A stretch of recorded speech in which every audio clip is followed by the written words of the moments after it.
Hello all, I am Fadela Shaib, speaking to you from WHO headquarters in Geneva and welcoming you to our global COVID-19 press conference today, Friday, 29 January. We will be joined by guests that I will let Dr. Tedros introduce in a moment. We have simultaneous interpretation in the 6 UN official languages plus Portuguese and Hindi. Let me tell you who is in the room here. So we have the WHO Director General, Dr. Tedros, Dr. Mike Ryan, Executive Director, Health Emergencies, Dr. Maria von Kerkhoff, Technical Lead on COVID-19, Dr. Bruce Elward, Special Advisor to the Director General and Lead on ACT Accelerator. Joining remotely, Dr. Kate O'Brien, Director, Immunization, Vaccines and Biologicals, and Dr. Soumya Swaminathan, Chief Scientist. We have also in the room Dr. Jim Campbell, Director, Health Workforce, and Elizabeth Hero, our Chief Nursing Officer. Welcome all. Now, without further ado, I will hand over to Dr. Tedros for his opening remarks and to introduce our guests. Dr. Tedros, you have the floor. Thank you, Fadila. Good morning, good afternoon, and good evening. Tomorrow marks 1 year since I declared a public health emergency of international concern over the outbreak of novel coronavirus, the highest level of alarm under international law.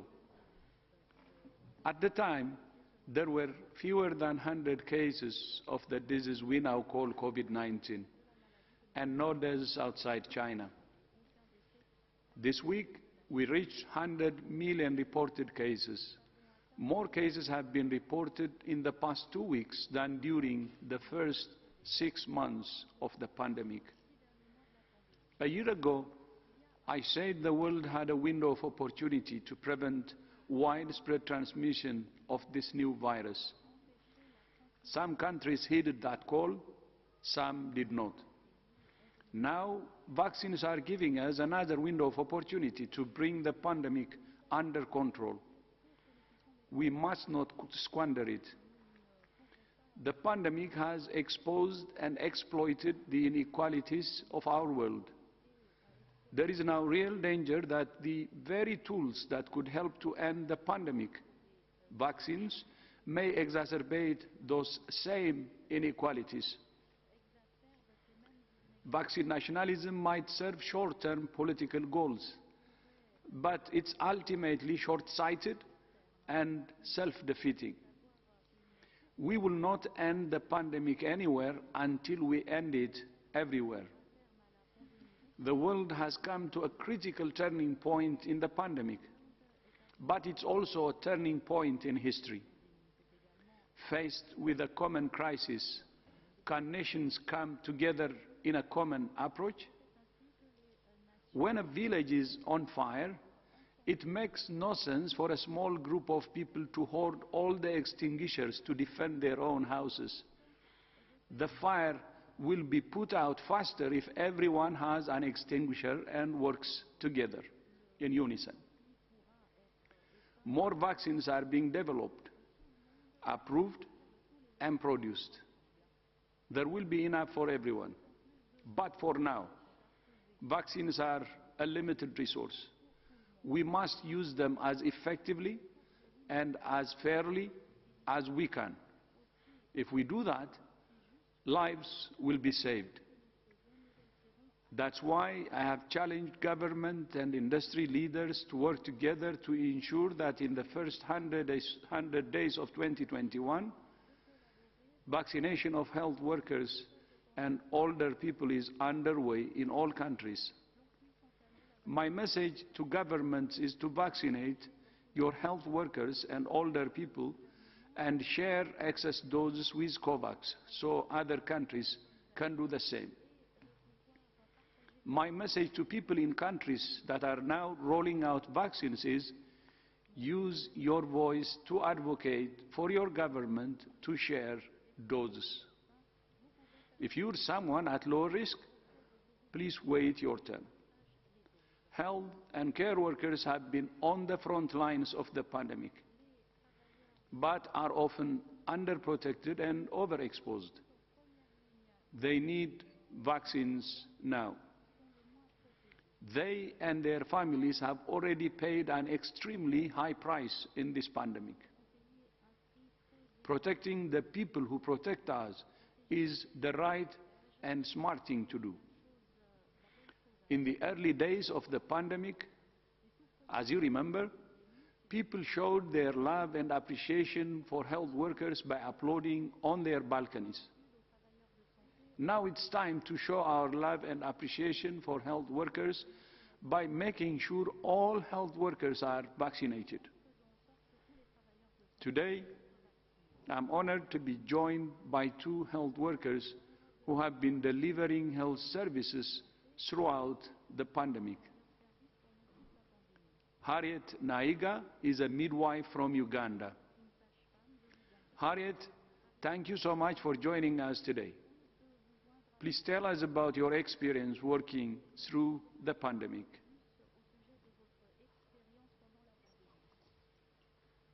You have the floor, Harriet. Thank you very much, Dr. Tedros. Thank you very much, Dr. Tedros, for this great opportunity. My name is Naiga Harriet from Uganda. I'm a midwife. I'm a director of Milcot. Milcot is midwife-led community transformation, which is a community-based organization which is aiming at bridging the gap which is existing between the midwife and the local community through provision of sexual reproductive health and rights to marginalized adolescents and young adults. So I'm very practical in the community through preventive initiatives. My work is going down to the grassroots to engage with the community adolescents and young adults. However, when the pandemic came in, things changed and I could not access these groups. We could only access them via phone calls. And then when the lockdown was open, we do not have enough SOPs in the marginalized communities, and that means I, as a midwife, together with my team that I lead, we are very, very vulnerable to the disease because the communities that we engage with do not have enough to provide, to prioritize having SOPs in place. So that means we need to be prioritized when the government gets the vaccines in the country. As well as my fellow nurses and midwives whom I engage with, who are in the health facilities, because we do also engage with them as we provide them with resilience, with the knowledge and skills towards the provision of youth-friendly healthy services, but they also tell that they would love to have the vaccines as early as possible because they engage with large numbers of patients, and us as nurses and midwives being on the front line, and we engage with the patients with, for more hours than any other health worker. So we need to be prioritized, and we really thank WHO for the move that you have taken on producing the vaccine. That will be very great for us, the nurses and midwives, if it comes. And I appeal to the government for because of the efforts that it is putting in to have the vaccine in place. We also ask the government that when it comes, nurses and midwives are prioritized to be vaccinated first. Thank you very much. And I hear your call that you would love to be vaccinated so that you know you're safe to protect the mothers and children you work with. Thank you so much again. Asante sana, my sister. Now to our second guest, Sana Balok, is a nurse from Pakistan who started her career during the pandemic. Sana, thank you so much for joining us today, and we look forward to hearing about your experience working on the pandemic and your hopes for the year ahead. Sana, you have the floor. Thank you so much, Dr. Tedros. Thank you for inviting me here. My name is Sana Baloch, and I'm a recent graduate of Science in Nursing from Aga Khan University, Pakistan. I actually started my career as a nurse during the pandemic, where when a student nurse transitions to a professional nurse is itself usually a challenging time where you need the best supervision and best mentorship to do your skills in a clinical side. Unfortunately, we were transit in a time where we were the only ones who had a great responsibility to deal with the patients. Where most of the staff were isolated, they were infected, and they were exposed. The burden and the shortage of staff was huge, and we had a huge influx of patients. We were trained within few weeks to take care of the patients in COVID ICU when there were new units built up in a couple of weeks. So we as nurses, the doctors and paramedics were in a great distress, but yes, we had no escape. It is our moral responsibility and it was our job to take care of those patients. We were the only hope of the patients and their families who were isolated and admitted in COVID wards, and where they were not allowed to meet or to see anybody. We cannot deny this. We cannot leave them alone, but at the same time, we need protection. We need understanding of the policymakers, our managements, and the government to protect us, because by providing the complete PPE and, of course, vaccination, because the PPE is disposable, but the healthcare workers are not disposable. So we thought that the cycle was continuous during the year. The pandemic to 2020, we were exposed, we were isolated, then we just had to wait when we will recover so we can go back and take care of our patients again in a COVID ward. So there were our colleagues who were really sick, who were not able to breathe in, but after 20 days of their hospitalization, they were there standing in the wards and taking care of the patients.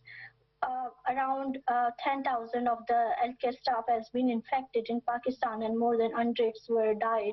And they were not old, they were young, they were our colleagues. And because of less resources, less PPE, and of course now when we talk about the vaccination, it is the responsibility of the world leaders and most developed countries to help the humanity and the healthcare providers first to protect them so that they are able to deliver the best quality of care and they are safe in order to provide care. Because the healthcare providers are the ones who are not going to any gatherings, they are the ones who are following all the SOPs, but yet they are the most vulnerable. They have to take care of the patients. We have to give the bath, we have to take care to the clothing and everything of COVID patients and people who are on ventilators, unable to breathe.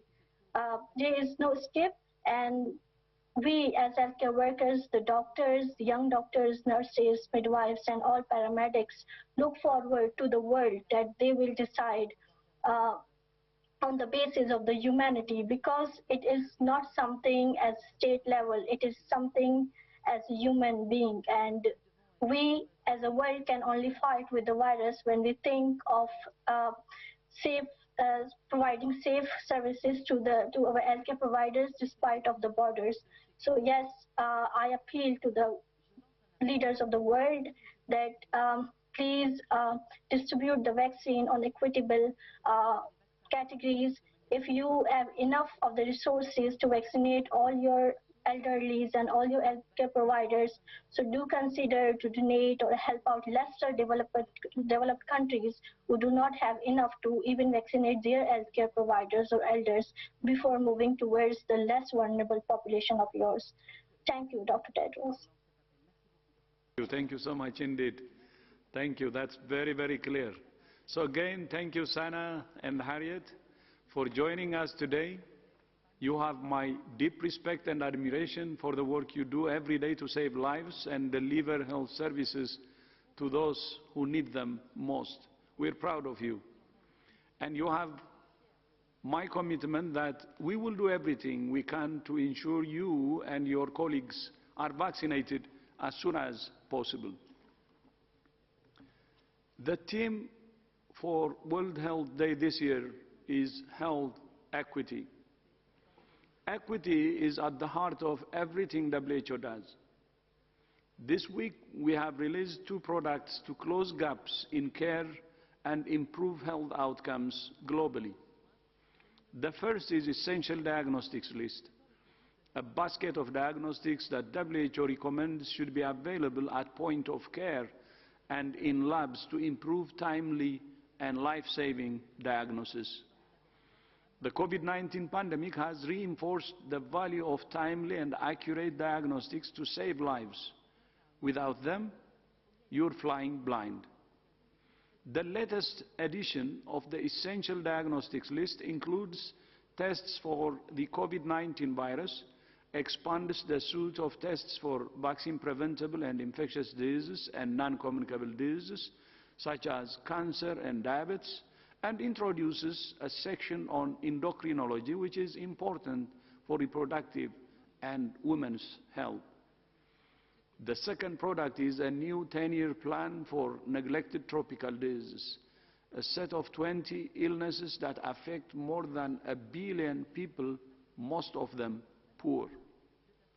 The plan includes ambitious but achievable targets to reduce the number of people who need treatment for a neglected tropical disease by 90%, to achieve the elimination of at least 1 disease in 100 countries, and to eliminate 2 diseases, guinea worm and yaws, globally by 2030.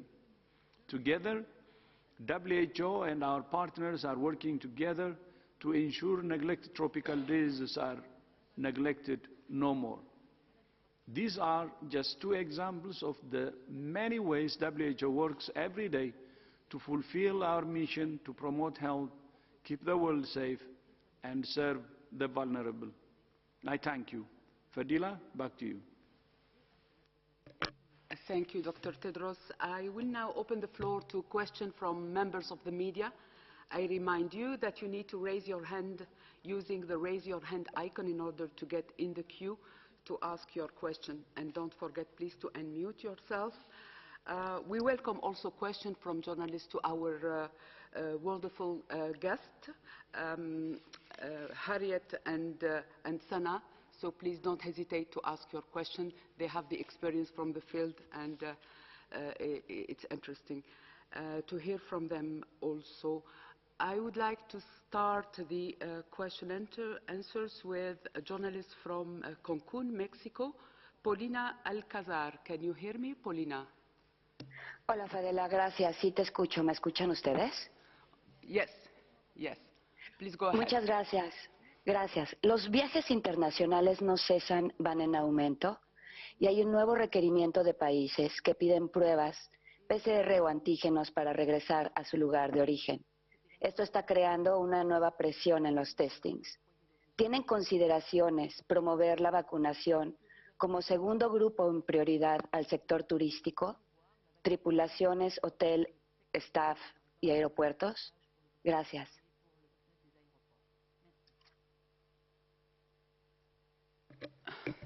Thank you, Paulina.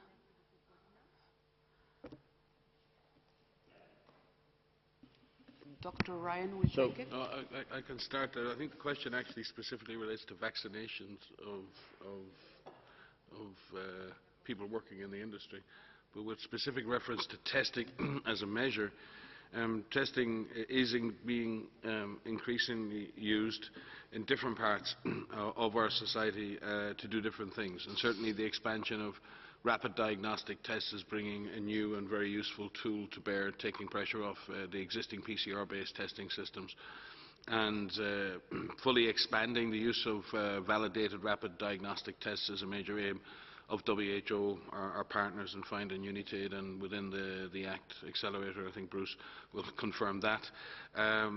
The specific issue around increased testing requirements.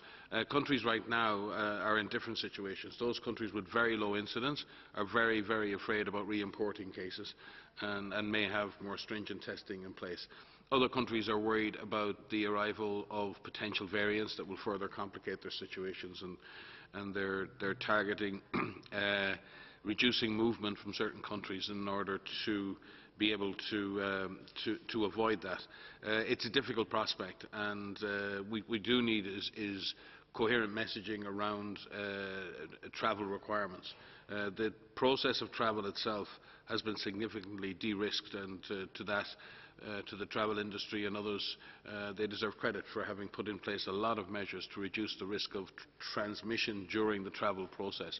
Managing the arrivals in terms of quarantine and supported quarantine, testing and other measures is difficult. And I know a lot of countries now, and it's something we've been saying for many months, when we're talking about dealing with either contacts of cases or people arriving from high incidence countries, if you are going to require that travellers arriving in the country quarantine for a particular period or have to be tested, then governments should be supporting that process. It is very difficult for a traveller arriving to be able to comply sometimes if they don't get the support to comply. So if governments are going to require that people stay in a hotel for a period of time, then those facilities that are provided should be adequate, and people should be able to do that with a minimum level of comfort and be able to live properly. So as you see, governments are continuing to try and increase and ramp up their efforts to break chains of transmission and to manage risks. But we also must do that and invest properly in those mechanisms, so not only citizens in countries but people who are travelling between countries are treated with respect and with due regard to their comfort and their human rights. Thank you, Fidel, and thank you, Mike. Thank you for the question. So on the issue of prioritizing the use of vaccines, it's an extremely important point, and thank you for raising it again. But we need to be clear, and again, the Director General spoke about the toll of this disease and the disproportionate effect of this disease on highly exposed populations in the course of their work, our healthcare workers, like we heard from Sana and Harriet today, and then also, of course, our older populations.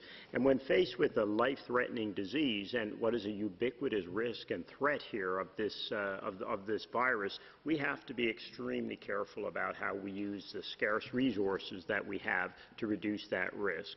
One of the most precious things we have right now are the vaccines. You have seen in the media reports and elsewhere the struggles, the challenges companies are having just making even what they had planned to make and getting it out there on time, getting it distributed. In that situation, we have to prioritize the people, not who are inconvenienced by COVID-19, but the people who need this to help prevent them from possibly dying of the disease. And we know the people at greatest risk are healthcare workers. You just heard from two heroes of the healthcare profession right at the front line who cannot help but be exposed in the nature of the work they do. Then we have our older populations, and then we have populations with known comorbidities, as you've heard about. We need to make sure that the vaccine, this precious and rare, scarce, unfortunately, commodity right now, is used to reduce the risk of severe disease in these people. And then on the issue of testing, as Mike mentioned, you will have seen just over the last couple of weeks some exciting new partnerships that are evolving to try and make sure that we can make testing, accurate testing, available on even a bigger scale. And one of the things, two of the ACT-A partners announced just last week was that they have now struck a deal to try and make a highly accurate rapid diagnostic test available for low, middle-income countries for $2.50. And so that's the kind of partnerships we're getting down now to the price ranges where we can really get testing up, like you said, Mike, to the levels it needs to be if we're going to be able to rapidly isolate, detect and isolate people who are infected with the virus to prevent that spread. Thank you both. I would like now to call on Christian Ulrich from DPA to ask the next question. Christian, are you online? Thank you, Fadela. Yeah. My question is on the expert mission in China. Can you update us on what exactly is going to be on their schedule for the weekend? Is there a visit to the Virology Institute, for example, or to the market? Thank you. Thanks. I'd be very good if I could tell you what my schedule was for the weekend. Never mind the one of our team, and I'm sorry not to. I think you'll understand that the team is in a dynamic situation. There is a very long list of site visits planned, and face-to-face meetings continue. The visits will include the Wuhan Institute of Virology, other labs, the Hunan markets, early responders, hospitals in which the first clusters of cases occurred. It's a very busy schedule, and I also wonder sometimes the media accompaniment of the teams is much larger than the international and Chinese team put together. It's obviously a very good thing that we have that transparency, but it's also important that we let the team get on with the business of the work they're doing. We're here to support them. We continue to support them logistically and diplomatically, and we'll continue to do so. But and again, the DG has said that we continue to be hopeful that that all of the data and all of the meetings that they need will be had, and just to reconfirm that all hypotheses are on the table, and we're looking forward hopefully to a successful conclusion of the mission. But in that I would just like to caution everyone, success in the case of animal-human interface investigations is not measured necessarily in absolutely finding a source on a first mission. This is a complicated business. What we need to do is gather all of the data, all of the information, summarize all of these discussions, and come to an assessment as to how much more we know about the origins of the disease and what further studies may be needed to further elucidate that. Maria, any comment? Just very quickly to say that the team is on the ground, and we're all watching them as you are with the media attention. So I would advise to please be careful with the team and as you are taking those pictures, because we have seen some harrowing videos of people following them in cars. But as Mike has said, the scientists are at work. Just one thing to mention, myself been on many missions for WHO. The mission team needs to decide what they do as they learn. And so they may show us a schedule, which we haven't seen, but they're working very hard to see all of the different places they want to go. They may change their mind and go to different places. We need to give them that freedom and that liberty to go and evaluate what they need to evaluate and visit where they need to visit. So we wish them very well, and as Mike said, we look forward to learning more. Thank you. I would like now to invite Simon Akeba from Africa News Today to ask the next question. Simon? Yeah, thank you for taking my question. This is Simon Akeba from Today News Africa in Washington, D.C. Last Thursday, WHO Africa warned that Africa was again in danger of being left behind, with only 25 people vaccinated in Guinea so far. And yesterday, WHO Africa said the new variant were pushing up death and new cases, with almost 6,200 people dead on the continent in the past week alone. Can you please give us an update on vaccination in Africa, on other new variants in the continent? When exactly do we expect serious vaccination to start happening in Africa beyond repeated promises from COVAX? And what does the WHO think about the Russian vaccine that was discussed yesterday with authorities in Algeria? Thank you. Thank you, Simon. I would like maybe to invite Dr. Soumya Swaminathan to take part of this question. Soumya, are you online? Yes. Thank you, Simon. And I will start, and Kate or Bruce might want to add. I think this is what is topmost of our minds, and in terms of getting vaccines to people, especially to those who are at the highest risk. We have two frontline workers who've spoken to us today. So clearly, healthcare workers and others who are at high risk of both getting the infection and dying from it need to be in the front of the queue to get the vaccines, regardless of where they live. And this takes us back to what the DG has called for already. In the first 100 days of this year, we should start seeing vaccines rolling out in all countries. Now, how do we do that? We're doing that through COVAX. And we last week announced that we had signed a deal with Pfizer, which is a vaccine that has received WHO emergency use listing as well as SAGE policy guidance.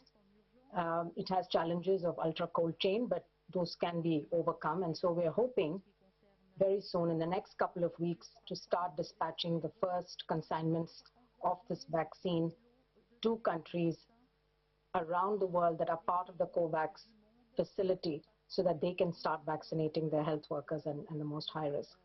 We also expect to start receiving doses of the AstraZeneca vaccine. Now, currently it is going through the regulatory review at WHO. You must have heard that the European Medicines Agency has just given it a conditional marketing authorization.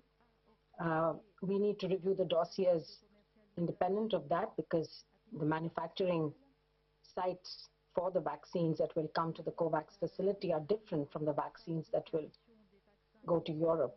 So we are hopeful that in the next 2 weeks at the most this should happen, that we should have an emergency use listing, provided that everything, of course, goes according to plan and all the data is there, and that we can then start receiving doses of the AZ vaccine from the manufacturing sites in India and South Korea, and those should also be going out to the countries. Meanwhile, of course, we're working with the countries on getting absolutely ready with everything that's needed, and we've gone through that before on what are all the elements of preparedness at the country level, so that the day the vaccines arrive in the country, they can start being deployed. And there are many, many things that countries need to do to get ready. We've seen even in the high-income countries that it's not just a question of having the vaccine in the refrigerator. It takes a lot from that point to actually getting it into people at the pace at which we want to move. So February is definitely our goal. The earlier, the better. And we will try to expand as rapidly as possible through the COVAX facility. Thank you. Thank you, Dr. Swaminathan. Now we would like to ask Dr. Simao to address the question about the Russian vaccine. Thank you. Thank you, Fadila, and thank you for the question, Simon.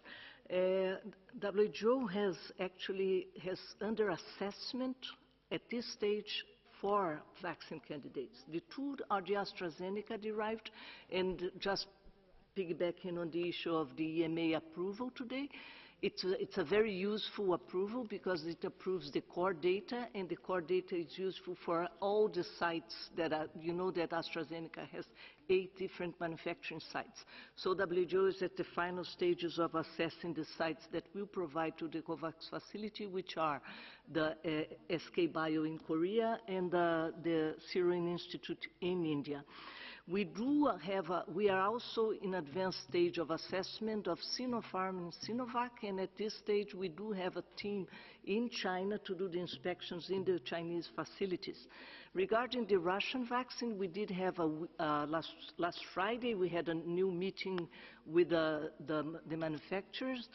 And there's still, WHO is still waiting.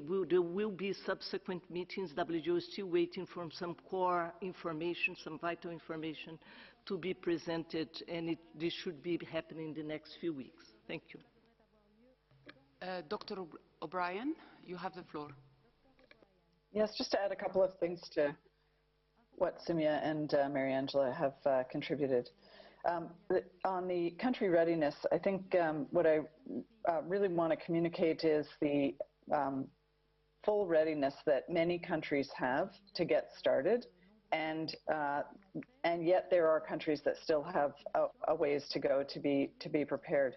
In addition to that, there are choices, as has been indicated, about the vaccines that are coming through the COVAX facility, and not all countries want to proceed with some of the ultra cold chain issues that are at hand, and are making decisions about what the sort of optimum mix of vaccines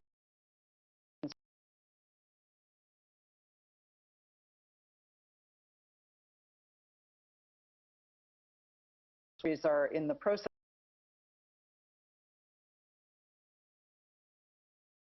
locations will be.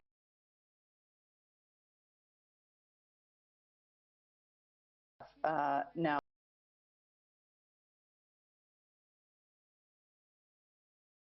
and I think those are useful.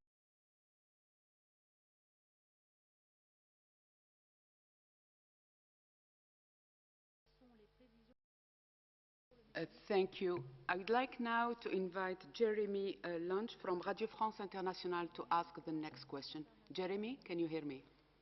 Yes, thank you, Fadela. Thank you so much. Apologies if the question has been asked earlier, but I was a bit late. I just wanted to have a comment from the WHO about the recent ban, vaccine exportation ban from the European Union. Thank you. Dr. Simao. I'll start, and thank you for the question, Jeremy. It's actually, it's a very worrying trend. We have seen last year, in the beginning of the year, when we had the first lockdowns affecting the big producer of essential medicines. We had the export restrictions at the time of active ingredients for essential medicines. So this is very much a movement that concerns WHO, because we understand that no product nowadays, not WHO understand, that's the truth, actually is made in only one place. There are multiple elements. When you get a medicine or you get a vaccine, you're getting products that are coming from many places in the world. So it's not, let's say it's not helpful to have any country at this stage putting export bans or barriers that will not allow for the free movement of the necessary ingredients that will make vaccines, diagnostics, and other medicines available to all the world. So I don't know if anyone wants to complete. I think, and this is the kind of thing Mike is really on top of. At the beginning of this crisis, you'll remember one of the things that made it particularly difficult for countries to manage the challenges cases escalated in their countries was the increasing, let's say, nationalization in some cases of some of the products that were needed to fight this pandemic. What we saw as we got out of the challenges around PPE, around ventilator shortages, etc., was really a tremendous commitment to work together and a recognition, as Mariangela said, that the world was going to have to collaborate to get out of this together. And so a huge amount of work was done through the ACT Accelerator, the COVAX mechanism, and numerous other approaches to try and ensure we didn't end up in that situation again, because the tools that we need to tackle this disease are scarce and they're not available everywhere. But the people who are at risk and who are threatened by this disease, of course, are distributed throughout the world. So it's absolutely essential that trade barriers or restrictions do not get in the way of trying to beat this disease on a global scale. And ultimately, as Mariangela outlined, it is such an interconnected world that we are working in today.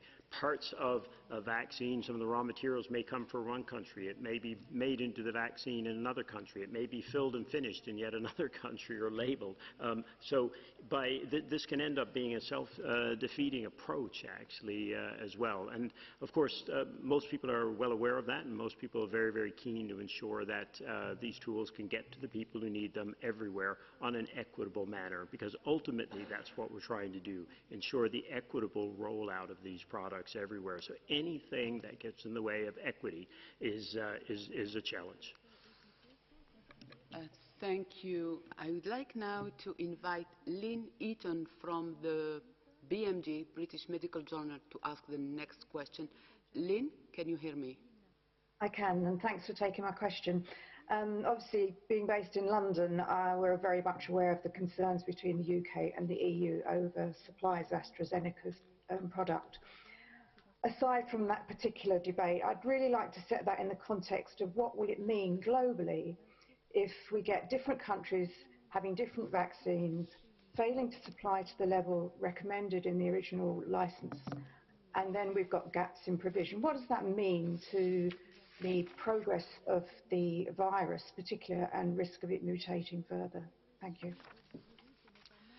Thank you, Lynn. Dr. Aylward will take this question. Thank you, Lynn. I think that's an important point that you make, because what we talked about the last time was the challenge in terms of just getting the vaccine out to people everywhere. But as Mike has emphasized every time he speaks, is that unless we keep this disease under control everywhere, we are providing it more and more opportunity to mutate, to have new variants, which you're already seeing evidence of, have concerning trends in terms of their transmissibility or the disease they may cause.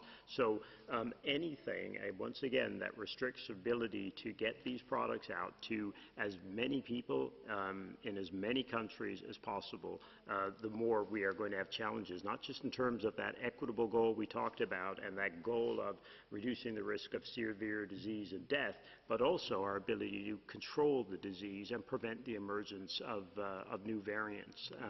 Mike, I don't know if you wanted to speak to that, or Maria. Yeah, thank you, Bruce. Just because you brought up the variants, I think it's worth mentioning there's a lot of attention to these virus variants that are being detected in a number of countries. And on the one hand, we expect the virus to change, given we've had more than 100 million cases globally, and that's an underestimate. We're tracking these changes over time, and we need to evaluate each one of them to better understand any changes in transmission, severity, and impacts on diagnostics, therapeutics, and vaccines. Yesterday, we held a seminar with more than 2,000 of our partners, partners in our international networks, partners in our R&D Blueprint for Epidemics working groups related to COVID research, GOARN partners, and interested individuals. We've sent this through our networks to our networks to discuss variants and transmission. And this is really important because we have these tools, we have these interventions that are in place, individual level measures, population level measures, and we have diagnostics, we have therapeutics, and we have these vaccines that are coming online. All of these work. And what we are learning from the research that is being undertaken in countries like South Africa, in the United Kingdom, in Denmark, in Brazil, is that there may be some increased transmissibility, but the interventions still work. The interventions that are in place can break chains of transmission, can protect individuals from infection. We need to stay focused and use all of the resources that we have. We need to make sure that we prevent as many infections as we can for the obvious reasons of preventing infections and severe disease and death and putting our health workers at risk who are risking their lives every day to care for our loved ones. But also, as vaccines roll out, we need to keep the pressure on the virus as low as we can to minimize the pressure on the virus to change. So there are many, many reasons we need to stay the course, stay focused on what we can do to save as many lives as we can as vaccines are rolled out. But this meeting we held yesterday was really important to put on the table everything we know about the studies that are underway, and there are many. There are epi studies and phylogenetic studies and hospital-based studies and environmental sampling studies, and we are working with partners and grateful for partners sharing us these results in real time so that we can advise on any changes. Our IPC Guidelines Development Group also met today to discuss any of these changes that may be necessary, and based on the information that we have at the present time, and as I say, we are still continuing to learn, we're not making changes to our recommendation, but we are constantly looking at the evidence to see if anything is different, and we will make changes as necessary. But we have to stay the course, use all of the interventions that are in place to keep people safe. Sorry, just to come back in for a sec, but the last point that Maria made is so important, because we often answer the question we're asked, okay, well, what about vaccines and this? But this is not just about vaccines. Lynn, to your point, any time we back off on any of the measures, we're giving the virus more space and we're taking the pressure off the virus, as Maria said. So it's not just a question about vaccines. Every time we're asking these questions of vaccines, we should be asking about the other things that we're doing, the rapid detection, the isolation, the quarantine, the masking, because these are the measures that we're going to rely on this year. And too often the conversation is just about the vaccines. It's just one part of the armamentarium. We need the whole thing to work. And if anything, the emergence of variants of concern on 3 different continents in 3 different settings should just be a clarion call to the world that you need to keep the pressure on the viruses. You're not going to have enough vaccine to do that the way we'd like to this year, and we don't even know that the vaccine would be able to do that completely. So we've got to be applying the other measures as Maria's spoken to and Mike always does. Just very briefly, and just on this issue around vaccines and vaccine contracts, I think we heard nursing colleagues on it. I think we all need to step in to the place of them and where they are today fighting in the front line, standing in ICUs. They're right down at the end of the queue right now, and they're looking up to the top of the queue. And the people at the top of the queue are fighting about where they are in the queue. I mean, that's what it looks like. Fighting over the cake when they don't even have access to the crumbs. So I think we need to step back and reflect upon our brave colleagues and where they stand today and what we're going to do about that. And we need to reflect on that. We are all desperate. Everyone is desperate. Governments are desperate to service the needs of their citizens. That's their mandate. But we all need to say, would I put a vaccine in my arm today if I thought that a health worker in the south would not get a vaccine today? And I think we all need to examine our own consciences and then tell our political leaders and others what we want them to do. Thank you. I would like now to call on Christoph Vogt from AFP to ask the next question. Christoph? Christoph? Can you hear me now? Yeah. Thank you for taking my question. I was just wondering about what we talked and saying that we need to share the vaccines that we have, and is there? I was just wondering if there is a way that WHO could be a go-between. We have seen a few tries at enhancing more capacity production with Sanofi and just this today Novartis. Is there anything where the WHO could help to find more production capacity in the world and to kind of make all those people work together? And just a very quick second question is, are you worried about how safe the deals are with COVAX? Thank you, Christoph, for your two questions. We try to allow only one. Dr. Simao, you have the floor. I'll start with the production capacity, because this is quite an important question, and because we are looking at two things. First of all, we are looking at the vaccines that have proved to be safe and effective, and that are also quality assured, right? That's one side. The other side is how fast they can be manufactured around the world.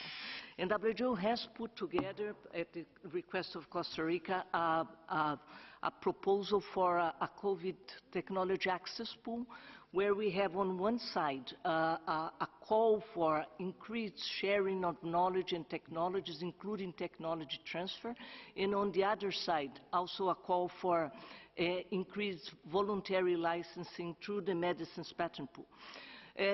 The World Health Assembly is also discussing, will be discussing in May, a resolution on increased local production capacity across in different countries.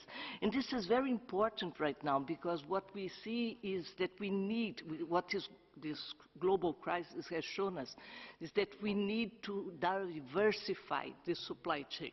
We need to make sure that we have increased capacity in different parts of the world. Right now, it's very concentrated in some countries and with some companies. So this is a venture that goes beyond COVID. But the CETA provides a platform where voluntary mechanisms can be put in place to help countries and to increase the possibilities of technology transfer between different manufacturers across the world. I think this is going to be important. It is important for vaccines, but it's going to be important also for any therapeutics that proves to be safe and effective against COVID. Thank you.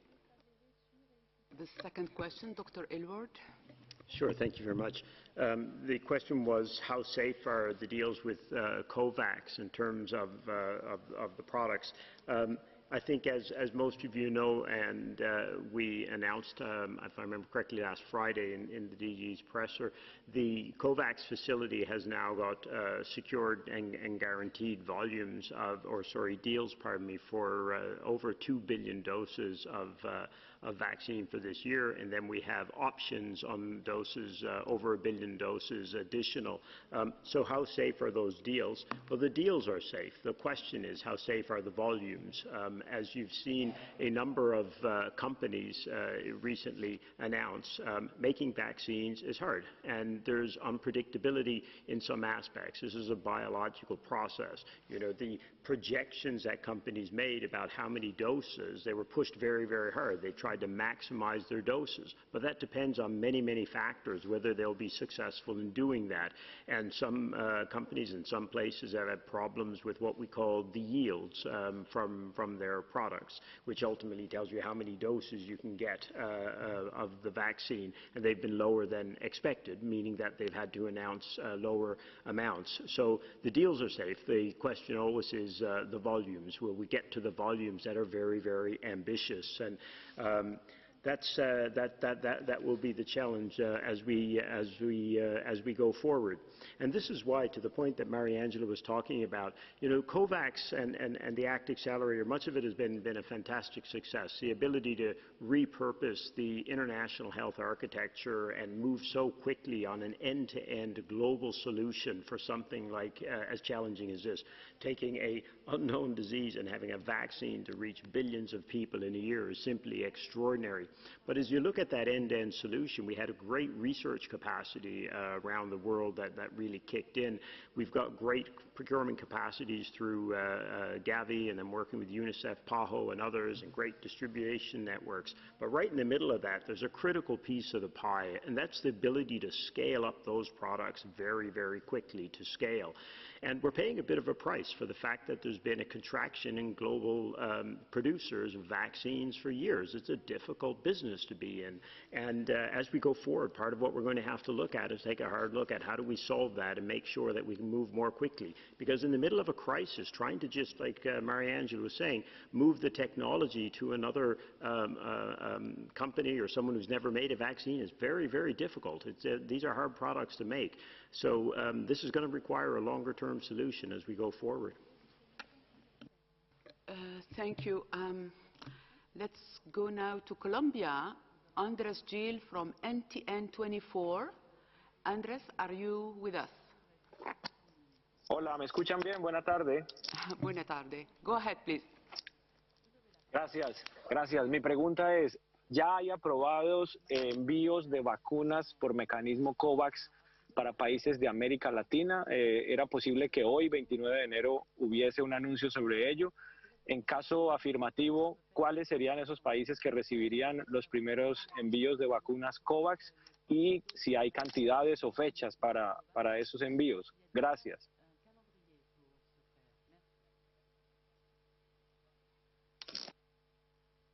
Sorry, I was getting tired of hearing my own voice and hoped someone else would take a question. So, indeed, you're correct.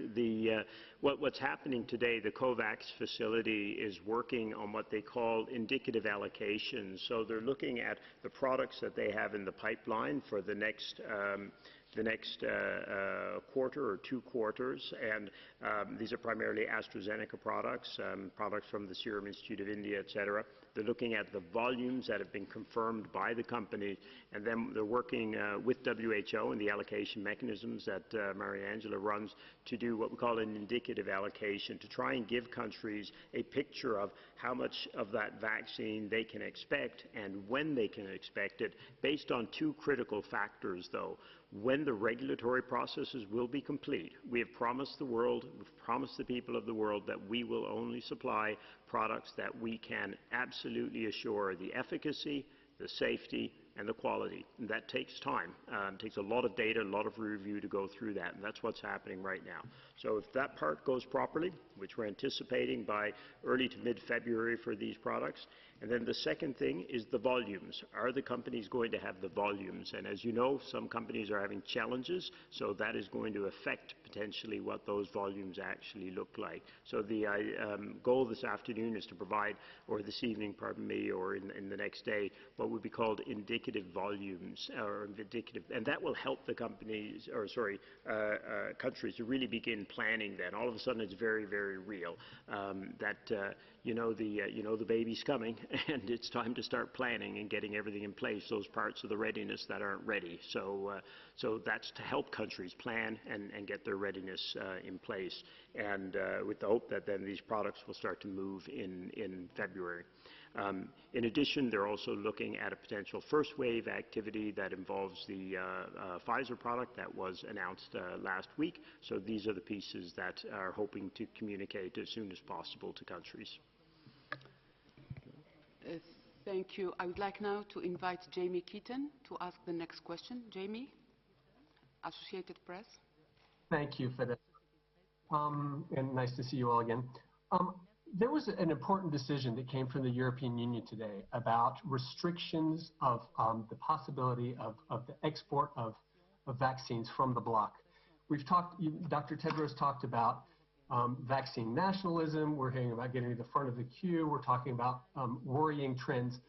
I would really like you to please try to address that specifically about how concerned you are. Is that a sign of the vaccine nationalism that you're talking about? And how concerned are you about that decision? And in particular, what is the specific impact that it could have on countries that are waiting for the AstraZeneca vaccine? Thank you so much. Thank you, JB. Dr. Simao. Hi, Jamie. I think we had already answered a similar question before. So, of course, there is always a lot of concern when any country decides, or any bloc decides on restrictions or export bans on what we call global public goods. And what was mentioned before today already was that it's particularly concerning because the global supply chain is so diverse now, and it's so, how to say, fragmented. Products come from everywhere in the world, right? So you may have active ingredients for vaccines, for example, coming from China, that will come for the production in Europe. The vials will come from somewhere else. So it's such a globalized chain of products that it's very concerning when any country or bloc starts to put restrictions in the movement of what are actually public health goods, right?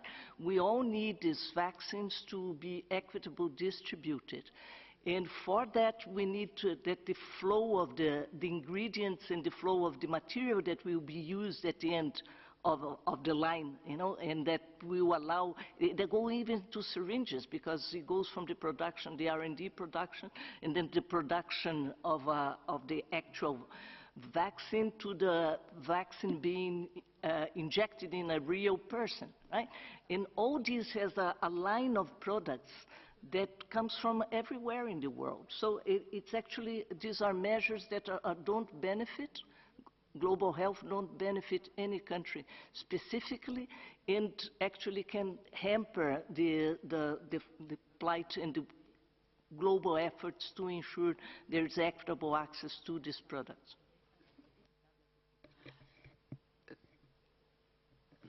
Yeah, maybe further, just to add another point.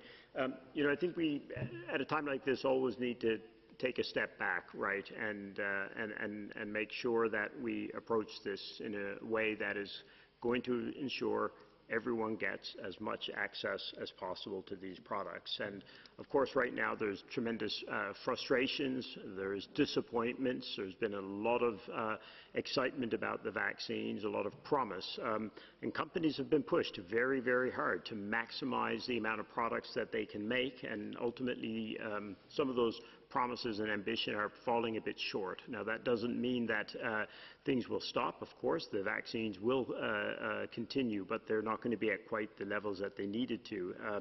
But, you know, if you look at the counterfactual, right, companies are trying to make as much vaccine as possible, and they are trying to honor the obligations that they have in terms of those products. And then they're further stressed by the fact that we're making demands to go further than those obligations and make sure these get shared everywhere.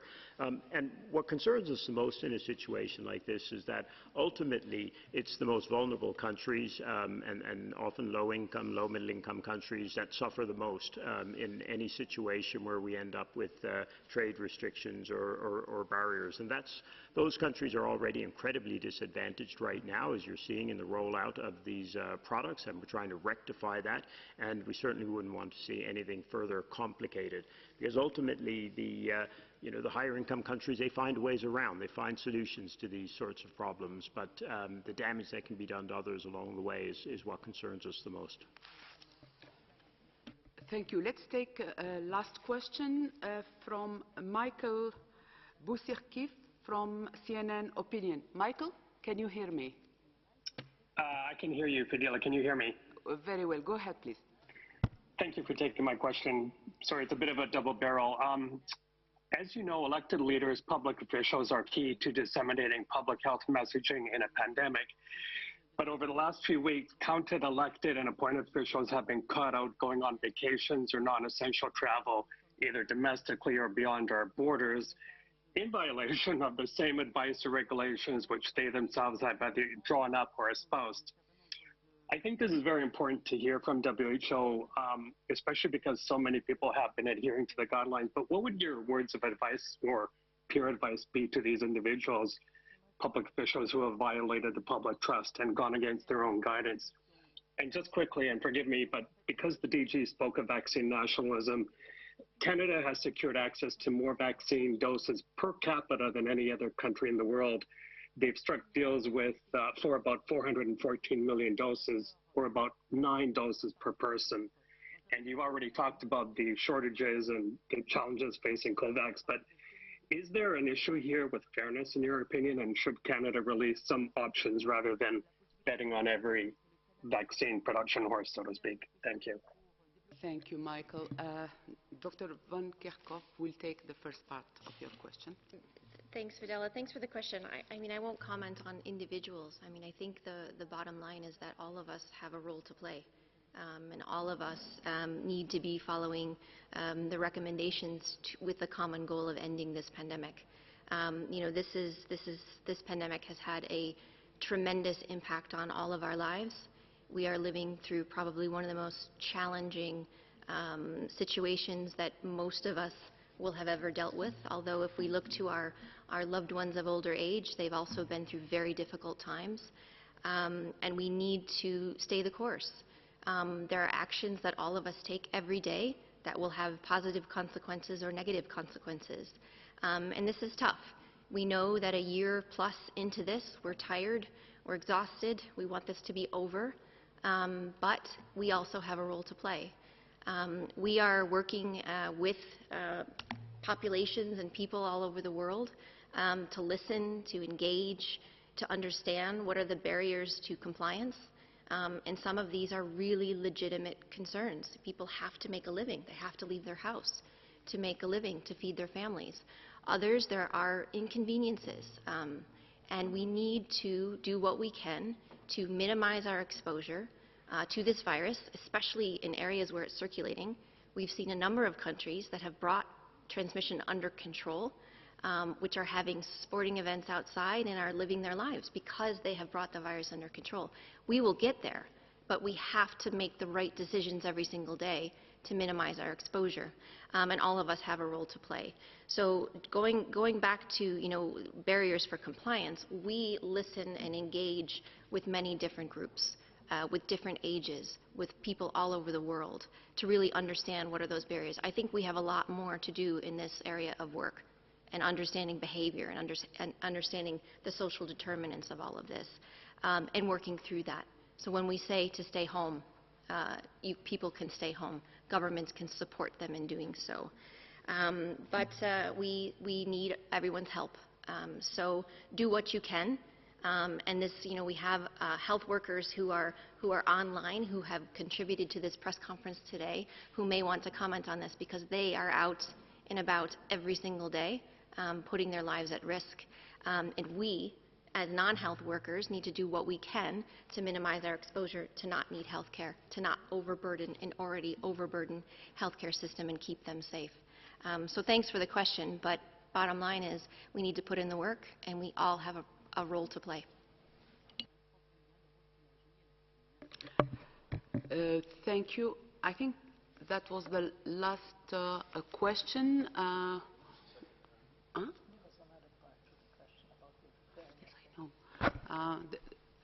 Dr. Edward, do you want to? Sorry, I think I'm getting the second barrel of your question, Michael, which was about countries that have contracted doses and the ability or of those countries to share those doses. So when we look at the early part of this crisis, before we knew which vaccines might work, there were many deals set by many, many countries across many different products. And while we were trying to consolidate some of those deals, in the end of the day, the many deals, what they did was they really did spur a lot of innovation by a tremendous number of companies. It resulted also not just in innovation, but also a lot of expansion of manufacturing capacity and building out capacity for those products. And of course, at that time, these were bets that many of the high-income countries were making, not just Canada. It was a wide range of countries. But ultimately, they drove what we're now reaping some of the benefits of in terms of many products proving to be successful vaccines. We heard just yesterday and again today some encouraging news about new products on even a new platform as well. So all that very, very encouraging. And by November of December, if we just walk through the history a little bit, November of December of last year, it became obvious that a number of these products were going to be successful. So the COVAX facility, working with the EC, with Canada actually, with other countries, tried to establish what we can now call the principles for dose sharing with the COVAX facility. And what we've done is created a mechanism through which countries that do find that they have excess doses contracted, meaning that they have enough products that they know are efficacious, that go beyond their needs, or even before they go beyond their needs, they're able to share those doses through COVAX, because that's the mechanism to make sure the most equitable distribution of those possible. So we're at a point today now where many countries are looking at that, and despite the challenges now around supply, around uncertainties, around the variants as well, they're looking at the map of vaccine distribution around the world, and they are trying to now plan when they can begin to share doses. Because like the Director General said, his concern a couple of, I believe it was last week, he laid out was that as countries now vaccinate their healthcare workers and vaccinate their older populations, we need to make sure that healthcare workers, like we saw today, Sarah and Harriet, that they're getting vaccinated before we move into the non-risk populations in other countries. So really the challenge is the one that the Director General laid out in his speech, right? Can we unite and collaborate across all of the contract holders on these products, all of the companies, to ensure that every country within 100 days at the beginning of this year are able to be vaccinating at least their healthcare workers and their older population. So that's the goal, and we're trying to create the mechanisms to make sure that's possible. We believe that is the situation today. It is possible to do that, but it is going to take still another step up in collaboration internationally to achieve it. One last comment in the sense that, because we are seeing two movements, we know about these big bilateral deals last year, right? We've been discussing this a lot. But we are seeing a movement also of private sector trying to buy directly from the industry. Right? And we see also an increasing number of small bilateral deals from different countries in the past month. And we've been alerting that this is a movement that it's counterproductive, and it's also not necessary, because the COVAX facility is about to start the distribution of the vaccines as soon as they become approved by WHO through the emergency use listing. So I think this is important to highlight, because we are seeing that companies are some of them have already, we know that some of the private sector has already said no to buyers that are not public, for public use, for private use.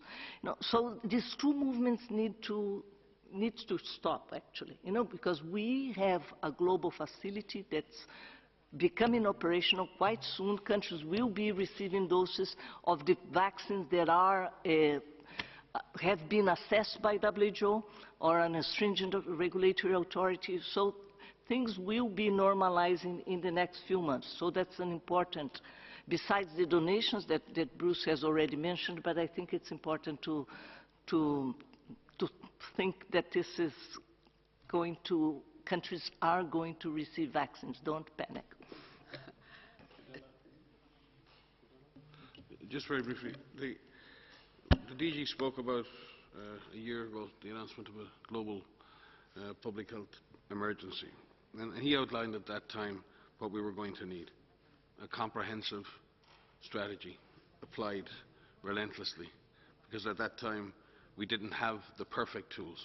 We had tools, and those tools were built around case detection, contact tracing, public health and social measures like physical distancing, hand hygiene, and other things.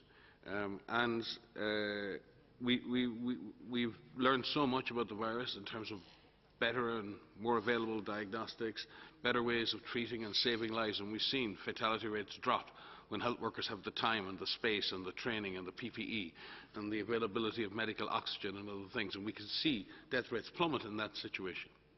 So we've not been helpless in this, and we are not helpless in this. So I would hate to think that our fears around vaccines create a helplessness again, that feeling that we can't be the masters of our own destiny. And I think the DG has been absolutely persistent in calling us all to use every single tool in the toolbox, to do it all. And I just don't want us to get... The vaccines are an important issue. The controversies around vaccine are important that they're resolved. It's important that we make progress. But as Bruce said, there's been remarkable scientific progress to get where we are. There's some serious teething problems, there are huge equity issues, but they have to be resolved. But that doesn't mean we're helpless. So we need to get back to business here, together, ourselves, scientists, governments, communities. And we need to apply the knowledge that we've learned systematically and comprehensively, and answer the call that the DG has made again and again. We have to redouble our efforts and just not get distracted by the controversies, and just solve the problems one step in front of another. And I think today we do that in honour and in service of those frontline workers who joined us today, to put them in a position to do the best job they can to control transmission in communities and to save lives. And I believe we can do that, and we are doing that. We just need to bring vaccines online in a more stable and predictable way, and that's just what the team here are trying to do, and what the partners in the ACT Accelerator and COVAX are trying to do. Thank you. Dr. Tedros, final words? Thank you, Fadila, and thank you to all our colleagues who have responded in a very powerful and effective way. And thank you also for those who have joined today, especially to Harriet and Sana, our respect and appreciation. And we're here to support you, and we hear you very clearly, and we will continue to support you. Then on the vaccines and other products, I think we have to look back back into history. If you take HIV/AIDS, there were medicines available, of course, several years after the pandemic was raging. But then when medicines were available in high-income countries, in rich countries, they were not available in developing countries. And the medicines actually arrived in developing countries almost a decade later. I don't think that's a good history, it's bad history. Then second, it was during the epidemics of H1N1. There was vaccine.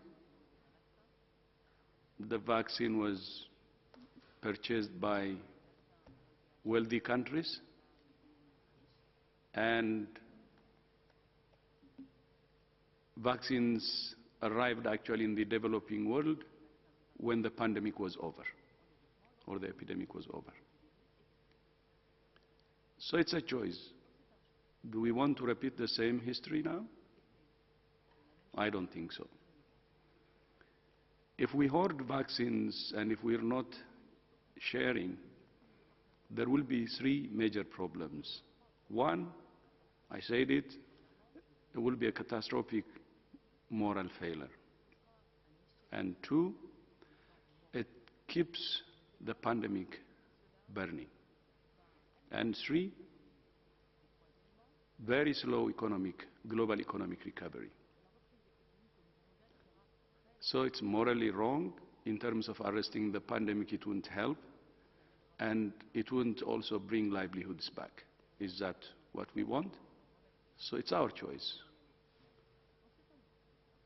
And I hope we will choose the right things. For now, what WHO is saying is, if countries can vaccinate their health workers and elderly and people with underlying health conditions, it's enough. So let's have the world, at least all countries, have this first, and then we can move to the next. And this is a small world now, a village, a global village. And we need to help one another. It's only through solidarity and unity that we can defeat this pandemic. It's not through me first attitude. I thank you. And see you in our next step. Presser, thank you. Thank you, Dr. Tedros, and to our participants, including our guest. I would like just to remind you that we will be sending you the audio file plus Dr. Tedros' remarks just after this press conference. The full transcript will be available on the WHO website. Have a nice evening and weekend. Thank you.